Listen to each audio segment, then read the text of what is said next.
আসসালামু আলাইকুম দর্শক। জি ভাই কইছিলাম বাইরের মাছের কাজের জন্য বালু বানাইলাম। এই কাম করো না।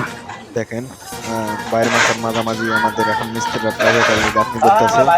মিস্ত্রি দেখতেছেন গাঁথনি করতেছে, এই যে লেবার একটা হাঁটে যাইতেছে, আর একটা মিস্ত্রি দেখতেছেন আরেক জায়গায় গাঁথনি করতেছে। দেখেন আমাদের ভিডিওটা খুব সুন্দর লাগবে।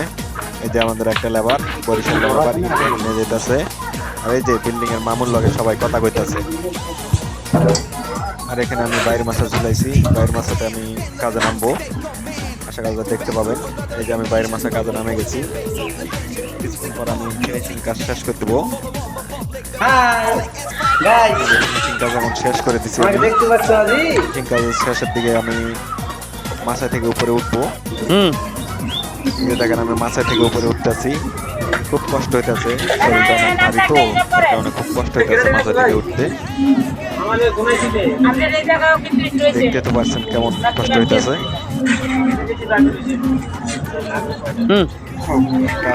আমাদের এখন শেষ, আমরা কাজ ছুটি করবো।